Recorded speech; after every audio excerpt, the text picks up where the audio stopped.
Go. I think we're live. Good morning, Lindsay from Freedom Media WA. We, as you can see in the backdrop, are at Parliament House in Perth, Western Australia, and standing to my right is the Honourable Nick Goiran, MLC, and we reached out on the news of Mark McGowan's shot resignation a couple of days ago. We reached out to a number of people to ask if we could get comment, and it's no surprise, Nick, you've made yourself available. Thank you very much. In fact, only one of two people that responded. And so here we are to talk about a little bit of a breakdown. So firstly, how did you find the news yourself, Nick? Well, I think like many Western Australians, we were relieved. We probably slept a little easier over the last couple of nights. And Mark McGowan moves on. Western Australia has a long history of premiers. He was the 30th premier. That's a statement of fact. That's part of Western Australian history. And now, as a member of the opposition, we need to focus on who the 31st premier is going to be and exactly what kind of culture and standard they're going to bring to the WA Parliament. And Nick, when I reached out, I guess I was particularly interested. I did live stream Mark McGowan making the announcement. We did a subsequent stream the next day just talking about the commentary. What we've seen from mainstream media is we've seen them talking about, and perhaps rightly so, the legacy of Mark McGowan. However, the commentary is pretty much one-sided. And I guess this isn't so much a boots-in type of discussion. It's really, you mentioned fact. There are some things that do need to be discussed. There are facts, and I guess that they are quite important. So we're just waiting for a few comments to come in to make sure that everything's okay. I'm just going to check my phone. And now what I've done is, I think just for those that may have jumped on the stream, we're just going to play the little package. This is Mark McGowan 6 months ago, and then he leading into his announcement on Monday. Just finally, how long do you plan on staying in the job? Are you going to follow your friend Anastasia Palaszczuk and go for 3 terms? Yeah, I quite like the job.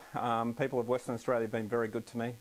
It's certainly, I plan to stay for a considerable period yet, but I don't plan on giving up yet.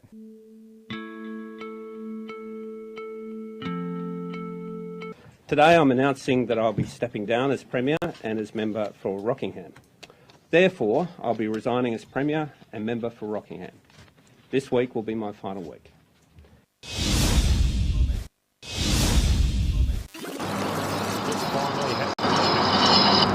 Okay, now thank you very much. We've got some comments coming in saying the audio is nice and good.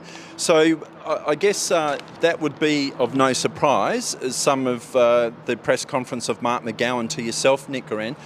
Were you aware of his press conference 6 months ago where he said that he will not be going anywhere anytime soon? Well, look, it's quite some time since I've stopped believing anything that was being said by the then Premier Mark McGowan. Let's remember that prior to the last election, that's in March 2021, he was repeatedly asked by media outlets if he was re-elected, would he change the electoral laws? He was repeatedly asked. And as you will recall, one thing, you talk about legacy of Mark McGowan, well, one part of his legacy was his abrupt nature in some of these interviews when he repeatedly gets asked the same questions. We start to see the hands on the hips, we start to see the sweat coming from his brow.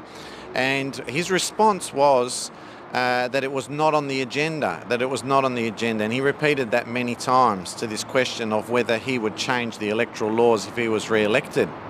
Well, of course, it's now a matter of Western Australian history that he won that election comprehensively, and almost moments after winning that election, he changed the electoral laws. He rammed a bill through both houses of Parliament here right behind me. And so when you have circumstances like that, Or, to give you another example, his now infamous promise that there would be gold standard transparency from his government. He gave that promise in the lead into the 2017 election. And of course, as we've seen over the last 6 years, what he delivered was gold standard secrecy. So when he says things like that, I'm going to hang around, I won't be quitting and so on and so forth, and then he goes and does it anyway, it doesn't surprise me at all. And I think some people may be aware of the audience watching Freedom Media.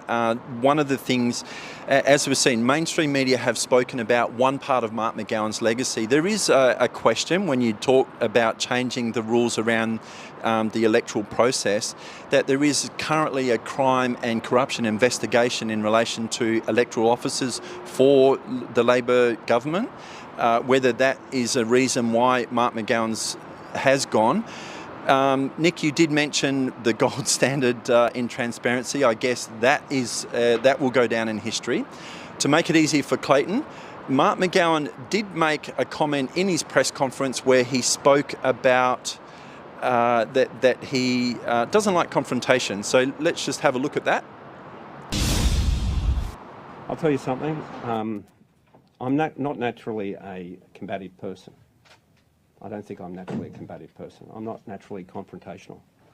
But every day I have to engage in argument and debate and confrontation in one way or another. And I'm kind of tired of it. And so I'm tired of that endless confrontation and the endless, being frustrated about things or issues or whatever it might be. So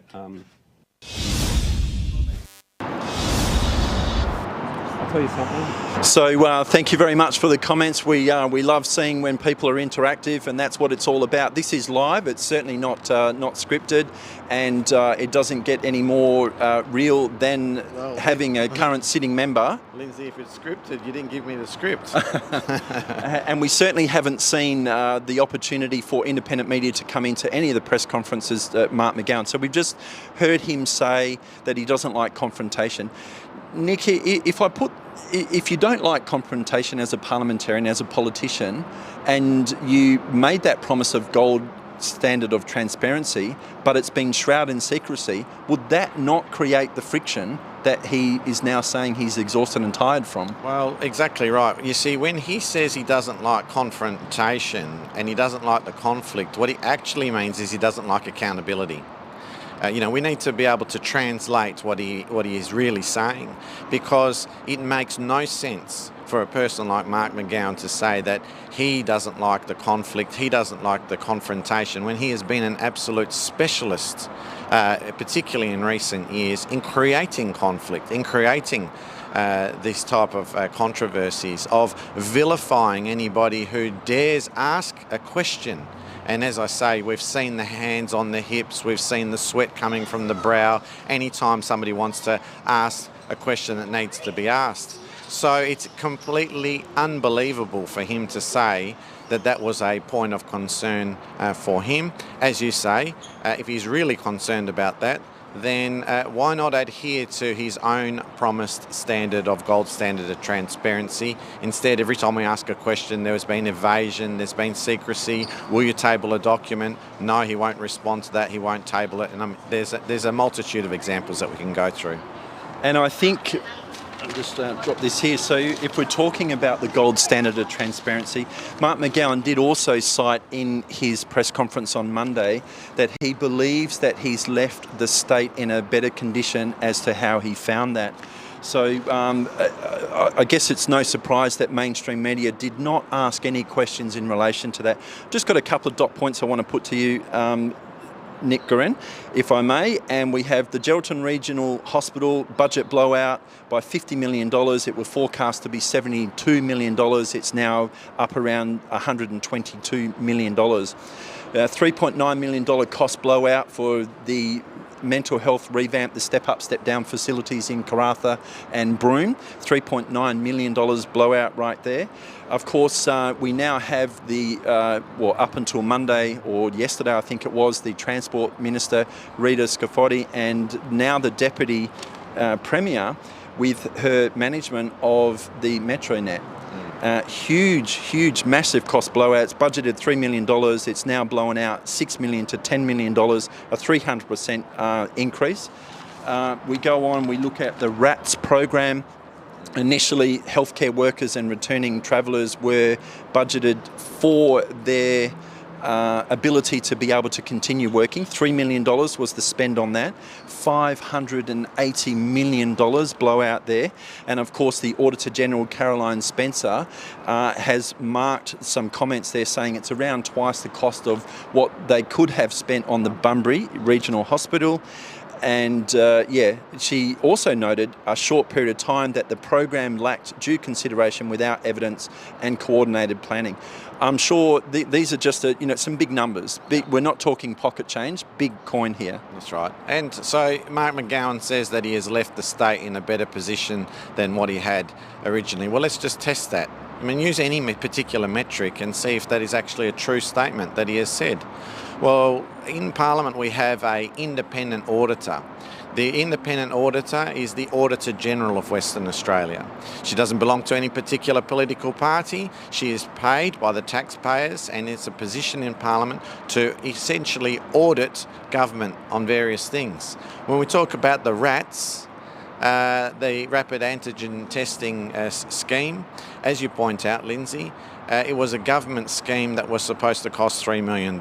Instead, the Auditor General exposed that it was $580 million. Now, the real problem here is the attitude that came out of government. Not just Mark McGowan, but some of his senior ministers essentially ridicule the Auditor General, the independent umpire here in Parliament, instead of actually graciously accepting the findings. I think that's what a responsible government would do. They would graciously accept the findings of the independent umpire, they would accept responsibility for that, and they would indicate to Western Australians what steps they are taking to make amends. But instead what we had, and there were many examples of this in the McGowan era, where no, the person is going to be vilified, the person is going to be ridiculed. They just simply were not prepared to accept any level of accountability. Let's take another metric. What about ambulance ramping? Let's use that. You can hear now in the background. And sadly, whoever is in that ambulance is probably going to be ramped for hours and hours out of the front of a hospital. Now, when Mark McGowan became the Premier, he and his then shadow health minister, which was Roger Cook, railed about the level of ambulance ramping in Western Australia. He became the Premier. He appointed Roger Cook to be the Health Minister. Roger Cook smashed every single ambulance ramping record ever held in Western Australia. And not in a good way. Absolutely smashed it in a bad way. Perhaps he was unaware that the idea is to reduce ambulance ramping, not actually increase it. But he smashed all of those records. It was so bad that he ended up stepping down as the Health Minister. And of course then Mark McGowan appointed the current Health Minister, Amber Jade Sanderson, to that particular role, who has then obliterated Roger Cook's own ambulance ramping record. So if we use that as a metric where Mark McGowan says, oh, he's left Western Australia better off than when he inherited it, well, it's obviously untrue. And as I say, you've got the Auditor General, there's a plethora of other examples that we could go through. And I guess I do recall that particular time with Roger Cook and the ambulance ramping, and it was as clear that there was a problem as the nose on your face, because you only needed to go just a little bit further into the CBD, Royal Perth Hospital. Yeah. You can clearly see the congestion there. The design itself is probably not conducive to bringing ambulances in, but what it does do is shows the ramping of the ambulances in real time, and unavoidable, yet they denied that actually occurred. Nick, you mentioned also, again, coming back to the gold standard of transparency and shroud in secrecy, that you recently tabled or called for a petition, put a petition forward, asking for Premier Mark McGowan to release the details of the advice that the federal government, Anthony Albanese, and the Federal Attorney General have provided the state government here in Western Australia on the voice to Parliament. A petition that, from last time I saw, is absolutely been endorsed by the public in record huge numbers. What's the status? Are you able to say what's the status of that response? Yes. I'm grateful for the question. There were more than 7,000 Western Australians who signed that particular petition. Just to be clear, we don't know where the advice came from. So it might have come from the Albanese government. I actually suspect that it didn't come from the Albanese government. I suspect it is far more likely that Premier McGowan sought advice from our own State Solicitor's Office or from the Solicitor General or from the Attorney General or somebody from within Western Australia. The point was that as Western Australians who will be shortly asked to cast our vote on this voice referendum that's being pushed by Prime Minister Albanese, we deserve to have the same level of information as Mark McGowan. We're not to be treated as second-class citizens. And if he has received advice with regard to perhaps the risks or the merits or otherwise of the voice, we want to read it, we want to see it, and we are entitled to do so. But he has kept it secret. I asked him twice in Parliament to release it. He refused, hence the petition. And as I say, there were more than 7,000 Western Australians, very significant number. An average petition in Western Australia attracts about 3,000 signatures. That petition is now before the Standing Committee on Environment and Public Affairs, and they are looking into that. I'm due to provide my own independent submission to that inquiry within the next few days. And I'd just like to come back, when you say that, we're entitled to the information, Nick, you're not talking about yourself as a current sitting member. You're talking about the people that you represent, your constituents, the public of Western Australia. You're fighting for the public of Western Australia to get this information. Yes, that's right. I mean, as a member of Parliament, in my case, I represent the people of the South Metropolitan region, but in any event, we are entitled to ask for documents to be tabled in Parliament, and there is simply no good reason why Mark McGowan kept that secret. And that's why I've done the petition. I'm asking the Standing Committee to look into this and to make it their own judgment. Is there any good reason why Mark McGowan should have kept that particular document secret? Now, of course, this week he's now resigned. So the question now becomes, is Roger Cook going to be prepared to release this advice, or is he also going to keep it secret? And I guess, no doubt, with Parliament reconvening or sitting again next week, you will be asking those very questions. Yes. The legacy we're talking about, the juvenile justice problem, I note that Mark McGowan had a particularly strong stand in relation to that. And I guess at the end of the day, notwithstanding the fact that some juveniles have found themselves the wrong side of the law, they're still entitled to be treated in a humane manner. I mean, we're hearing stories that some of these juveniles are held in isolation wards for 21, 23 hours, at a time, and let out for 1 hour exercise. Let's be very clear here. To the extent that we can, I think, as fair-minded Western Australians, agree with Mark McGowan, we want community safety to come first. There's no question about that. But these particular people, these particular juveniles, we were safe from them. They were in detention. They were in jail. So there was no problem of community safety. You see, once again, what happened with the now former Premier is that he would exaggerate matters. He actually would not be truly gold standard transparent in the delivery of anything that he said. And so when it came to the Banksia Hill debacle, crisis, he would refer to community safety. The community was safe throughout all of that time. Now, people who were not safe during that time would have included the corrective service officers, those hard-working Western Australians who are working in that particular detention centre. And yes, all fair-minded Western Australians would feel for them. And we want them to be well looked after. We want them to be working in the best possible safe environment that they have, because they are indeed keeping us safe. But the question still remains, and something that Mark McGowan never did, and now this becomes a question for Roger Cook. It's all well and good to lock up these people who have either committed a crime or they are accused of committing a crime and currently before the courts. It's all well and good to do that, but what are you doing to transform these young people so that when they are ultimately released, They are a contributing member of Western Australian society. That's what we as fair-minded Western Australians want to see. That's what a responsible government would do. And yet we're seeing that some of these juveniles are coming out and they have scars that would live with them for a lifetime in relation to that. We're also looking, the Auditor General Caroline Spencer, she, in relation to another inquiry in talking about the McGowan's fiscal management and decisions that he's made, and that is the sale of Landgate last year, in March last year. That the deal was $17 million signed off to Giorgio, and there was a 15-year leaseback arrangement which the WA taxpayer is on the hook for, that amounts to $85 million over 15 years. And I'm sure there's been a number of questions asked around that. Her comments in relation to that, I just want to make sure that I get it right, is that she considered that the controversial bidding of the process known as the market-led proposal, that she found significant issues, substantial deviations from policies throughout the process. That doesn't sound like gold standard transparency there. Well, it's certainly not gold standard governance.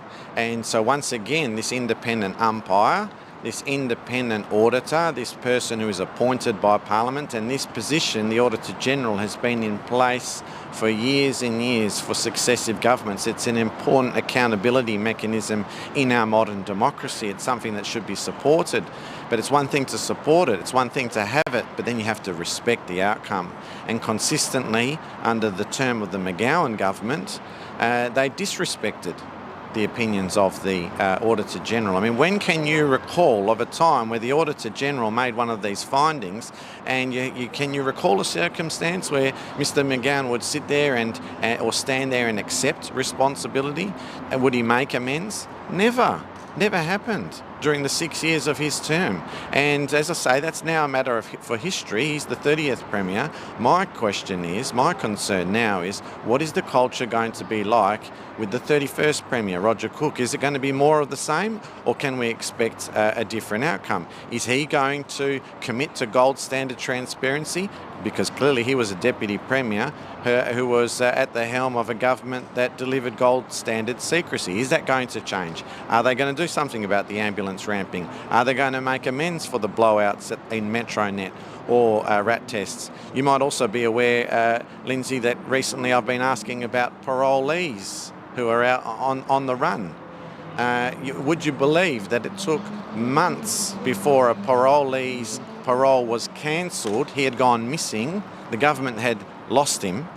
He was missing, and it took more than 2 months before the government cancelled his parole. Now, I think any fair-minded Western Australian would say that that is far too long. Be interesting to get comments from viewers as to how long they think it should be. If a person who has been released early from jail, they're out on parole, they go missing and they're no longer complying with their requirements, their reporting requirements, how long should it be before their parole is cancelled?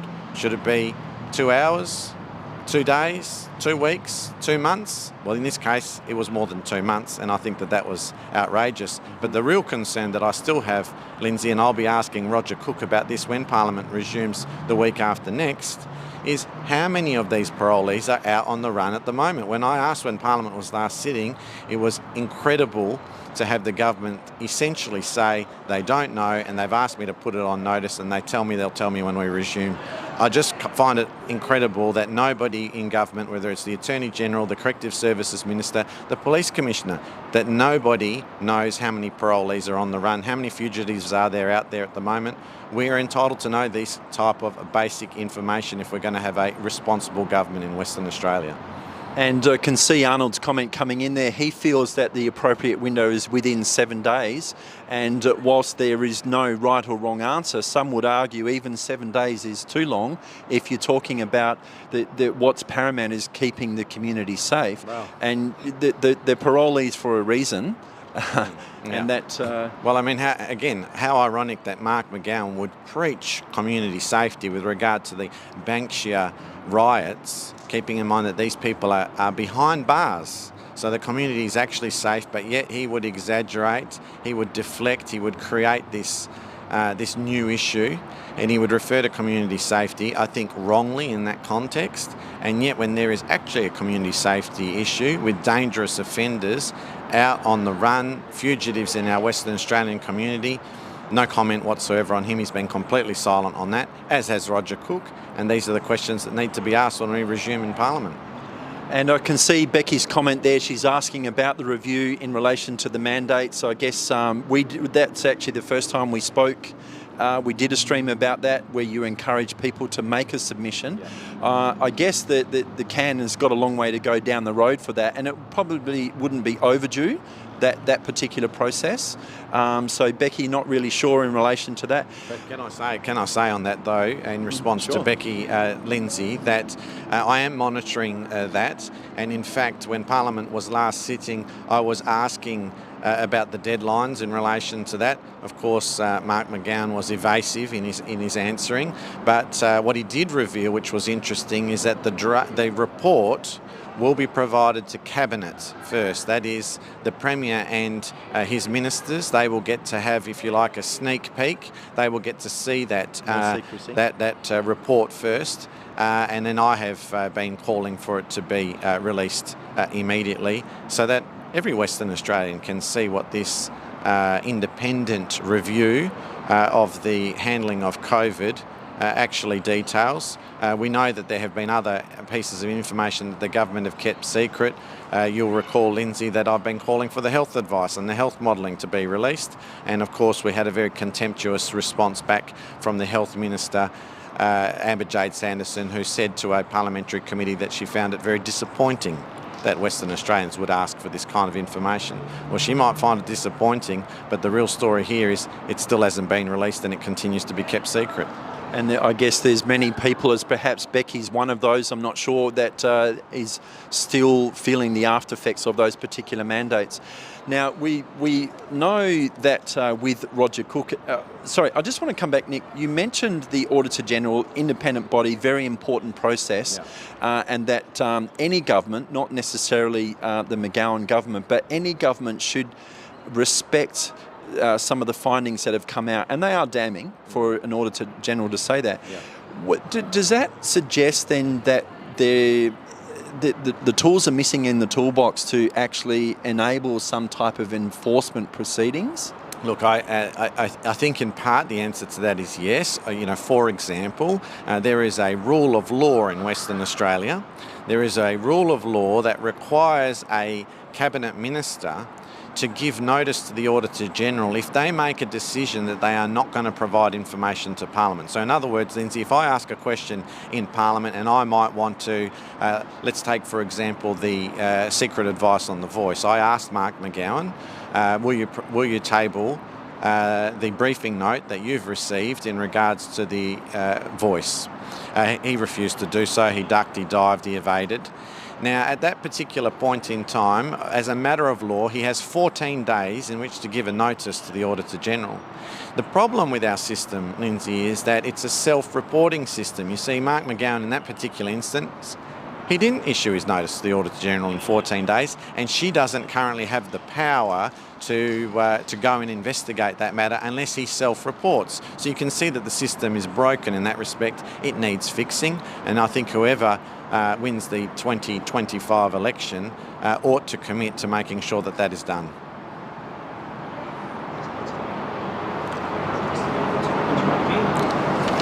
So we're just getting, there will be some people.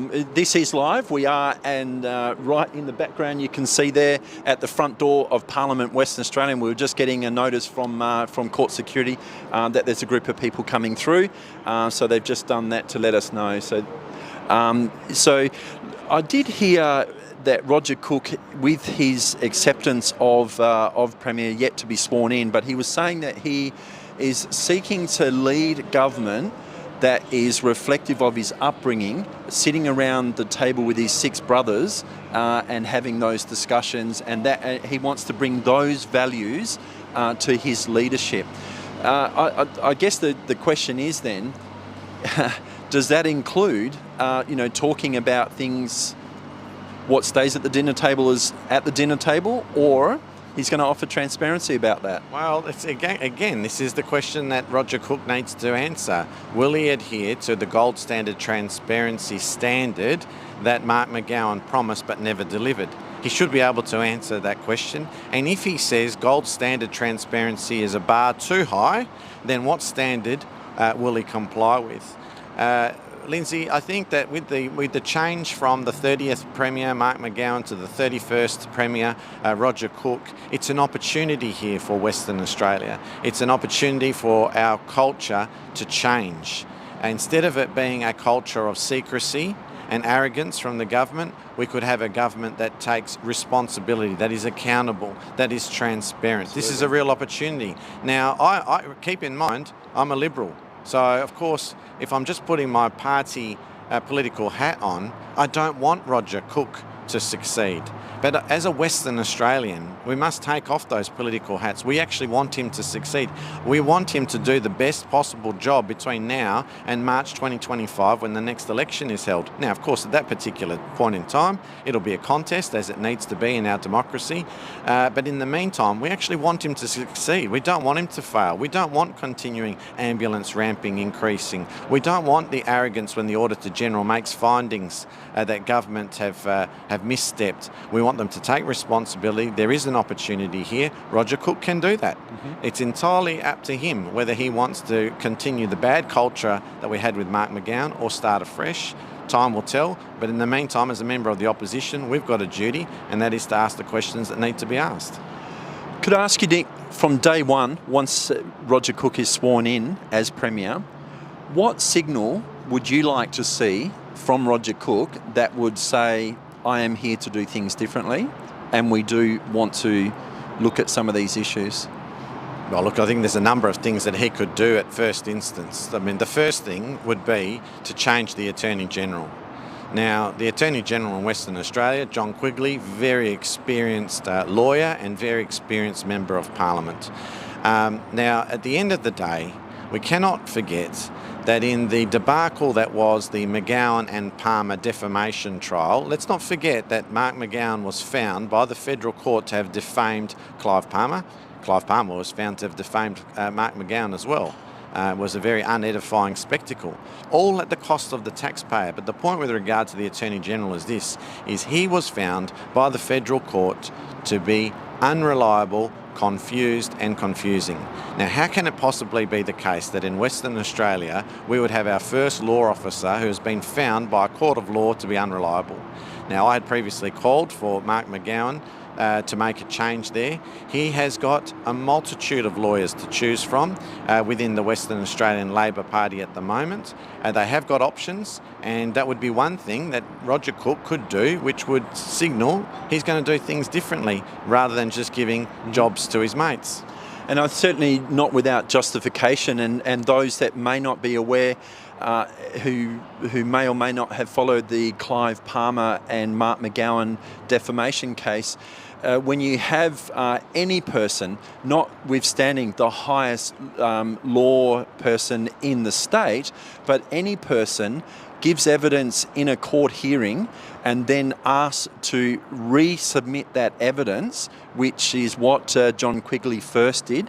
He tried to have that evidence redo it. He tried to do that by affidavit, but the court said, well, no, because if you're providing new evidence, if you're saying that was wrong, then you need to be re-examined. And I mean, for a lawyer to make that mistake?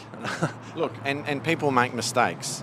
So I agree with you. It's quite, I'm not necessarily going to say unprecedented, but it's quite remarkable that the first law officer would make such a mess of his evidence in the court that he would have to redo it. Now, if we can be charitable here, people do make mistakes, but this came at the cost to the taxpayer of Western Australia. And at the end of the day, a federal court judge found this first law officer, Mr. Quigley, to be unreliable, confused and confusing. He really has to go. It's not as if they don't have any other options. And as I say, that would be a good first step for Roger Cook to take to show that his government, and as the 31st Premier, will be different, significantly different from the secret and evasive and arrogant government that we saw with Mark McGowan. And I think it certainly it might seem like a harsh punishment for John Quigley, but and perhaps Nick, you can correct me if I'm wrong. My understanding is that John Quigley, Alana McTiernan, and Mark McGowan fall under an old parliamentary pension scheme. Is that right for John Quigley? Look, I don't know about the case for John. I mean, that would be certainly a question that you could pose to him. I do know, and it's been publicly reported, that that is the case for Mark McGowan, and he, it's quite good to be Mark McGowan at the moment, isn't it? I think it's more than $250,000 or $270,000 per year that the taxpayer will be paying each year for the rest of his life. That's the old pension scheme. Now, let's not forget that he was in Parliament when they changed that scheme many, many years ago, well before I finished in legal practice and was elected to Parliament. They changed that scheme. But you see, only Alan Carpenter, as I understand at that time, actually had the integrity to then take up the new scheme. That is, not to have this lifetime pension. Mark McGowan could have done that. He chose not to. And of course, he'll be living quite a luxurious lifestyle for the rest of his life. Look, that's the system. I think that's the statement of facts. You know, people will obviously like or hate that. But it's a part of history. Roger Cook, the new Premier, like the rest of us, he's not under that scheme. So sometimes there can be a lot of misunderstanding in the public about all of the MPs being the same and under the same conditions. Unfortunately not. Some are first-class citizens and others are second-class. And it is a legacy that mainstream media didn't talk about that. Jodie says ridiculous with her comment coming through there. I think the other option is he can take a lump sum payment of around $3.5 million out of the public purse. Nick Goiran, we know that conscious that you have another appointment to get to, and thank you very much for your time. I will just do a quick call out. If you have a question, just pop it up now and we'll see if we get the time to put that to Nick Goiran, if you're happy to ask that. Yeah, look, and can I just say, Lindsay, thank you for this opportunity and for your incisive questions on a range of topics. As I say, this is a real opportunity now for a change of culture in the Parliament, in the government. Time will tell whether that happens. There's no sittings next week, but the week after that, Parliament's both houses are sitting for 2 weeks, and that's where Roger Cook and his fresh ministry, I assume there'll be some changes, will need to be prepared to answer the questions that are being asked. And I think it's Lau is saying, $270,000 a year for the every year for the rest of his natural life, whilst the cost of living is actually seeing the increased number of people sleeping in cars. Very, very unpalatable to take that particular role. And I do. So, John, I've got that comment there. I just want to put one more question to Nick. So, Mark McGowan said that he's known for some time that he's exhausted, in fact, extremely exhausted. I just question then, and he also doesn't like confrontation, then why would he go to China and make confrontational comments? I mean, he's picked a war with the federal member Andrew Hastie. He was certainly, I mean, for somebody who says that he's not naturally confrontational, that was confrontational. Yeah. And then putting, I guess, the security, I'm going to say, potentially, the geopolitical security of Australia versus China, by going there as a state premier saying, I think that we should hold national cabinet in China. Why would a person say that if they've known for some time, and that trip was 5 weeks ago, 4 weeks ago? Well, perhaps the best thing and most charitable thing that I can say, Lindsay, is maybe it's a demonstration that he actually was tired and exhausted. I mean, to be making those kind of comments to inflame tensions. I mean, I don't understand why WA Labor is so obsessed with Andrew Hastie, the member for Canning.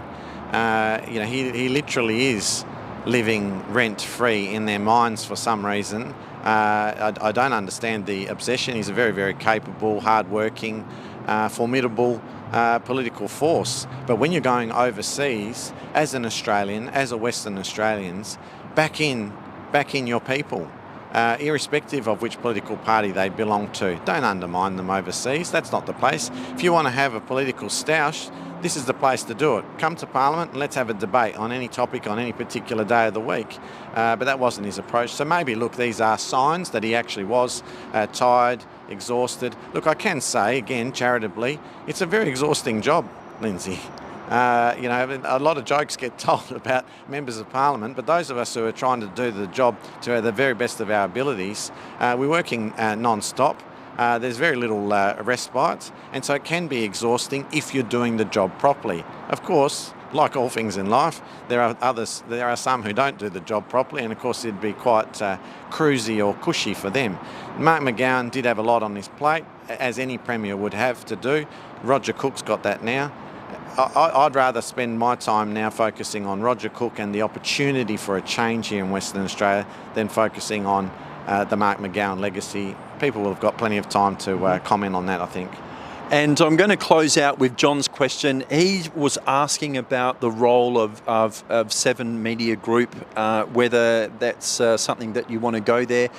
We've certainly seen, I saw myself, as I said, I live streamed the comments, and from the press gallery, it came as a shock decision, and it just seemed that there was an acceptance from the media group just to accept the fact that he was tired and not actually talk about what we've just spoken about, the legacy. Nick, can I ask you how the media, in your interaction with the media, I mean, it's you're talking to independent media. Do 7 News want to hear from you? Look, you get different responses from different media outlets. I'm always available. You know, some people have got an agenda that they want to push, and that comes with being in politics. You know, you shouldn't put your hand up for politics if you don't have a thick skin, and you've got to take the good, the bad, and the ugly at times. But my advice to anyone who's thinking about getting involved in politics is just to focus on your job, on your duty. The rest will take care of itself. Fair-minded Western Australians will make their own mind up. If you're completely obsessed about how people are viewing you, you've already lost. You have already failed in terms of your duty. And so for opposition members, when Roger Cook becomes the Premier in the next week or so, we get back in here, the job is to ask the questions that need to be asked. Not once, not twice, but to continue to persist until such time as we get the answers. If you're a member of government, you're a backbencher in government, you've got that same job to do. You're obviously not going to do it in open forum here in Parliament, but inside your caucus, inside your party room, you have to do that job to keep that government to account, particularly at the moment when they have the overwhelming numbers. But you need to have parliamentarians, I guess, with courage and integrity who are prepared to do that, who understand that duty, perhaps be a bit fearless, not worry too much about re-election prospects and so forth. That would see a real change of culture here in the Parliament, and Roger Cook's got an opportunity to start and lead that if he wants to take it up. Well, there we go. A good insight. I guess the step one would be the cabinet reshuffle. I guess that's going to happen, no doubt, because not only did Mark McGowan hold Premier, he also held the Treasury role as well. And I guess there'll probably be a scramble for that. That particular role. Does Rita Saffioti, I'm sorry, yep, I just had a mental blank there. Does she put her hand up with that role as Deputy Premier or not? I don't know. But if we see a change with the Attorney General, I guess things are looking good. So on that note, as I said, I'm mindful that you have another appointment to get to. Again, thank you very much. We reached out on Monday to a number of people to ask if we could get a comment about Mark McGowan and his shock resignation on Monday. And later that night, you did respond saying that you were quite busy, but it will be towards the end of the week if that's okay. Of course, it's always okay, Nick. Thank you very much. I appreciate your time. To those that have commented, thank you very much for for looking at the stream. You can't deny any opportunity where somebody is prepared to come forward and answer questions in terms of live. and it's not an easy gig. We're sort of trying to monitor some of the comments. People are at different parts of their journey in relation to this, and there's some people that really are still trying to make sense of it one way or another. But hopefully you've got an understanding and an insight. I'll probably just end just by saying, as I always say, people can judge you for what you're standing for and judge you for the things that you're trying to do. For those that might want to get and try and help you achieve more in this place, how can they do that? Oh, look, just jump on my website. Yeah, there's an option there to subscribe, costs nothing, and that'll take care of things. So it's kind of you to offer, Lindsay, and those who want to see the return to responsible government and questions that need to be asked put to government. I'm happy for them to subscribe via my website, and we'll look after them. There we go. On that note, from the Parliament House in Perth, Western Australia, we are going to sign off. Myself, Lindsay, Clayton behind the scenes there. He's been doing all the managing of this stream going out. So thank you very much. And until we do the next stream, and again, thank you very much, Nick Goiran. We wish you well for the rest of your day. Brought to you by Freedom Media WA, where journalism should never be a government narrative.